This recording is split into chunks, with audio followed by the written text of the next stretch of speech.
City India news Telugu. Welcome to city India news. Party బలోపేతానికి ప్రతి కార్యకర్త కృషి చేయాలని ఎమ్మెల్యే శ్రీనం శ్రీనివాసరెడ్డిల కంటే అధిక మెజార్టీతో ఎంపీ అభ్యర్థులను గెలిపించాలని అన్నారు.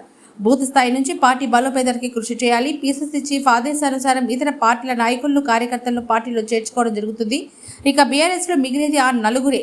కాంగ్రెస్ పార్టీ బలోపేతానికి ప్రతి కార్యకర్త కృషి చేయాలని మహబూబ్ నగర్ ఎమ్మెల్యే శ్రీనం శ్రీనివాసరెడ్డి గారు పిలుపునిచ్చారు.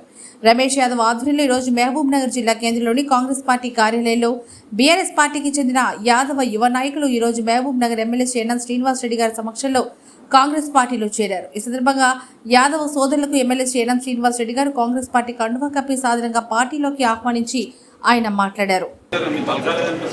పట్టణంలోని యువ నాయకులందరికీ కూడా ఆహ్వానం. భవిష్యత్తులో మీ అందరికీ కూడా సంస్థమైన స్థానం బాధ్యతలు పార్టీ నుంచి వస్తాయి.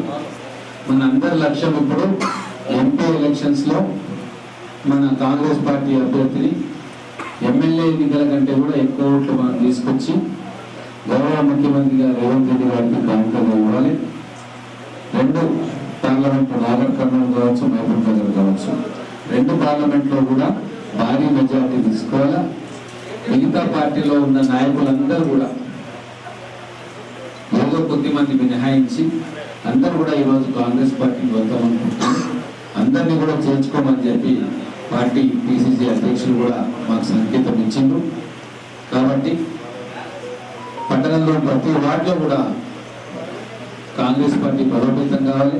రాబోయే ఎంపీ ఎలక్షన్స్ కాదు, ఆ తర్వాత వచ్చే స్థానిక సంస్థల మున్సిపల్ కౌన్సిల్ ఎలక్షన్స్ లో కూడా మనం 49 వార్డులు మనం గెలిస్తేనే మన పార్టీ బలోపేతమైనట్టు. ఆ దిశలో మీరు అందరూ ప్రయత్నం చేయాలా. ఇక మీరు చూస్తూ ఉన్నారు, బీఆర్ఎస్ పార్టీలో ఉన్న నాయకులే పార్టీని వదిలి వలసపోతా ఉన్నారు.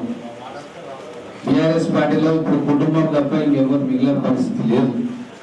చాలా మందిని క్రిమినల్ రికార్డ్స్ ఉన్న వాళ్ళని కాంగ్రెస్ పార్టీ ఆపుతుంది, చేర్చుకోవట్లేదు.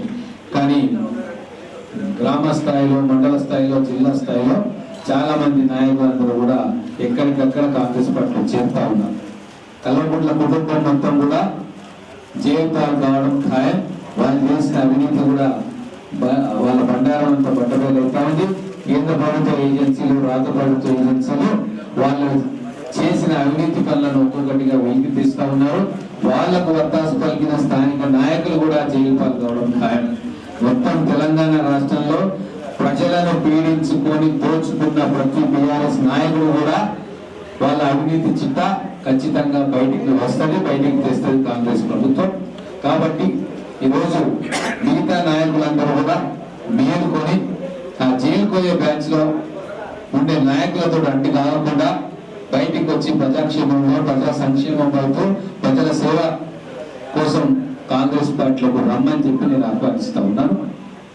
మీ అందరూ వచ్చినందుకు చాలా ధన్యవాదాలు.